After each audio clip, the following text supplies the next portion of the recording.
ሰላም ፍትዋት ተኸታተልቲ መደባብ ዘለኹም ሰላምኩም ዝሕንዳውልኩ ለምውን ከም ትልሙድ በሓድሽ ሓበሬታ መፅኩም ኣለኹም ንሎሚ ናኹም ዘብላ ሓበሬታ ሊሊ ዘይተፀበየቶ ብጣዕሚ ምሕዘን ዝኾነ ነገር ኣጋጢምዎ ኣሎ ንሱ ድማ ተሓዊት ዝነበረ ምስጢር ቤትና ኣሌክስ ሎሚ ተቃሊዑ ኣብ መንጎም ድማ ከቢድ ነገር ተፈጢሩ ዘሎ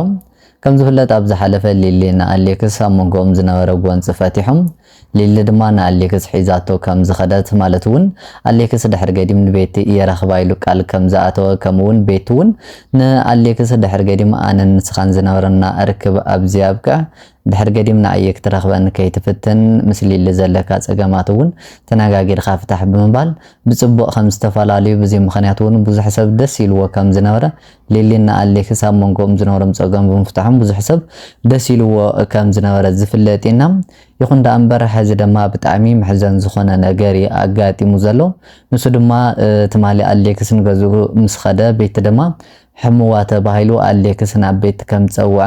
ናብ ቤት ምስ ኸደ እውን ሊሊ ዝሰሚዓ ናፍቲ ገዛ ምስ ኸደት ብዙሕ ደስ ዘይብል ነገር ተፈጢሩ ቤት እውን ሊሊ ናፍቲ ገዛ ምስ መፀት ትሕማማ ገዲድዋ ናብ ሕክምና ምስ ወሰድዋ ግን ብጣዕሚ ምሕዘን ዝኾነ ንብዙሓት ሰባት ዘደንገፀ ክስተት ኣጋጢሙ ዘሎ እሱ እንታይ ዝብል ሙሉእ ትሕዝቶ ናኹም ቀሪበልኩም ኣለኹ እስካብ ፍጻመ ምሳይ ፀኒሕኩም መደባተይ ንክትካፈሉ እንዳዓደምኩ ቅድሚያ ግንስ ቻናል ቤተሰብ ዝኾንኩም ላይክ ብምግባር ከምኡ ናጋይ ዝኾንኩም ሰብስክራይብ እንዳገበርኩም ቤተሰብ ንክትኾኑ ላቦ እምበር ገዝተዋት ተኸታተልቲ መደባብቲ መተው ከም ዝገለጽኩልኩም ሊሊና ኣሌክስ ኣብ መንጎኦም ዝነበሩ ፀገም ፈቲሖም ተባሂሎም ብዙሕ ሰብ ደስ ኢልዎ ነይሩ ይኹን ዳ እምበር ሕዚ ድማ ናፍቲ ዝነበርዎ ጎንፂ ማለት እውን ካብኡ ዝገደደ ብጣዕሚ ምሕዘን ዝኾነ ነገር ተፈፂሙ ዘሎ ኣሌክስ እውን ብጣዕሚ ብዝሕዝን መንገዲ ሰብ ዘይተፀበዩ ተግባር ፈፂሙ ዘሎ ከም ዝፍለጥ ኣብ ዝሓለፈ ሊሊና ኣሌክስ ኣብ መንጎኦም ዝነበሩ ፀገም ከም ዝፈትሑ ከምኡውን ኣሌክስ እውን ቤት ድሕር ገዲም ከም ዘይረኸባ ቃልኣት ኢላ ነይሩ ንሊሊ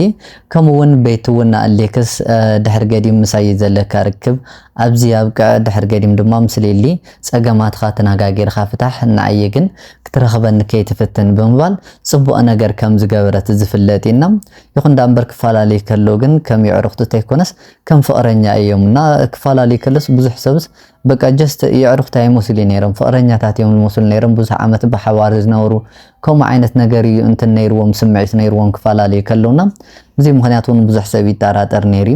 ሕዚ ግን ኣሌክስ ናብ ገዝኡ ምስ ኸደ ቤት ሕሙዋ ተባሂሉ ኣሌክስ ተፀዊዑ ናብ ቤት ምስ ኸደ ግን ብጣዕሚ ደስ ዘይብል ነገር ኣብ መንጎኦም ተፈጢሩ ይርከብ ማለት እውን ኣብ መንጎ ቤትና ኣሌክስ ዝነበረ ምስጢር ተቃሊዑ ኣሎ ኣሌክስ ሕሙዋ ተባሂሉ ናብ ቤት ምስ ኸደም ሊሊ እውን ናብ ኣሌክስ ደው ኢላ ናበይ ከም ዝኸደ ሓቲታቶ ይኹን ዳ እምበር ኣሌክስ ቤት ሕሙዋ ኢሉ ናብ ዳቤት ከም ዝኸዳ ነጊርዋ ብስልኪ ማለት እዩ ንሳ ድማ ቀጥታ ናብያ ኸይዳ ናብ ቤት ኸይዳ ኣብኡ ምስ ከደት ግን ቤት እውን እቲ ሕማም ሕሙዋ ዝነበረ ማለት እውን ገዲድዋ ሕክምና እውን ዘይኸደ ስለ ዝነበረት ሕክምና ሒዞማ ኸይዶም ኣብኡ ምስ ተመርመረት ግን ብጣዕሚ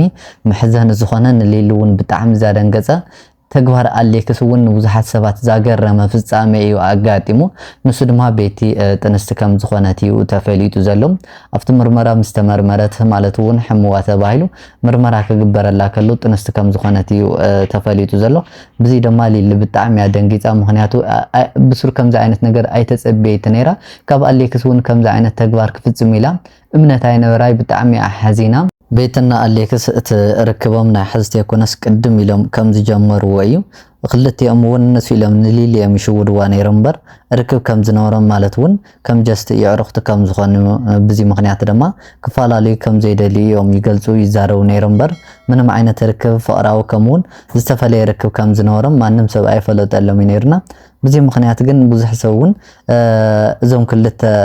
ሊሊና ኣሌክስ ኣብ ፅቡቕ ኩነታት ከም ዘለው ማለት እውን ናብ ጀስት ናፍቲ ኖርማል ሂወቶም ክምለሱ ከም ዝኽእል እዩ ሰብ ይኣምን ነይሩ ይኹን ዳ እምበር ሕዚ ግን ብጣዕሚ መሕዘን ዝኾነ ተግባር ኣሌክስና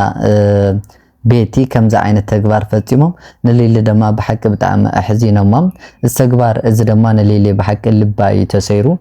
እቲ እምነት ኣብ ኣሌክስ ዝነበራ እቲ ፍቕሪ ዝኹላይ ዓመታት ብሓባር ዝነበርዎ ናብዚ ደረጃ እዚ ክበቅዕ ኽኢሉ ኣሎ በዚ ምኽንያት ድማ ብዙሓት ሰባት ብሓቂ ብጣዕሚ እዮም ሓዘኖም እንዳገለፁ ዝርከቡ ብዝተግባር እዚ ድማ ብዙሓት ሰባት ንኣሌክስ እንዳወቀሱ ወይም ዝርከቡ ምክንያቱ ኣሌክስ ኣብ ልዕሊ ከምዚ ዓይነት ተግባር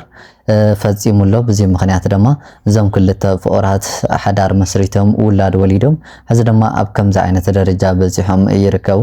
ቤትና ኣሌክስ ድማ ከምዚ ዓይነት ርክብ ከም ዝነበሮም ሊልሎም ያፈሊጣ ዘላ ቤት ሕሙዋ ንሕክምና ተዘይትኸድስ ከዓ ከዚ ከም ዝናብሉ እዮም ክሽውድዋ ነይሮም ማለት እውን ጀስት ዕርክነት እምበር ምንም ዓይነት ርክብ የብልና እንዳውሉ እዮም ክሽውድዋ ነይሮም ይኹን ዳ እምበር ቤት ሕሙዋ በዚ ኣጋጣሚ ድማ ንሕክምና ምስ ኸዲኡ ከምዚ ዓይነት ተግባር ተፈፂሙ ዘሎ በዚ ምክንያት ድማ ብሓቂ ሊላ ኣብ ሕማቕ ኩነታት እያ ዘላ ኣሌክስ እውን ከምዚ ዓይነት ተግባር ኣብ ልዕሊ ሊል ፈፂሙ ሊል ድማ እቲ ኩነታት ብሓቂ ብቃላት ክግለጽ ዘይካል ምንም ክትዛረብ ኣይኽኣለቲ እዚ ከምዚ ዓይነት ተግባር ካብ ኣሌክስ ዘይተጸበየቶ ስለዝኾነ ምንም ክትብል ኣይኽኣለትና እቲ ጉዳይ ብቀልዲ ማለት እውን ነገራት ብቀልዲ ተጀሚሩ ኣብ ከምዚ ዓይነት ነገር ግን ክበጽሕ ዝበሃል እምነት ኣይነበራይ በዚ ምክንያት ድማ ሊል ብሓቂ እንዳሓዘነት እያ ትርከብ ንሎሚ ናኹም ዘበልኩ ሓበሬታ ዝመስል ዝተፈላለዩ ርእይቶ ሓሳብ ተሊኩም ኣብ ኮመንት ኣሙጥና ካሊ ማዕልቲ ብኻሊ ቪድዮስ ከዓ ንራኸብ ዳሕን ኩኑ ሰናይ ንዓኹም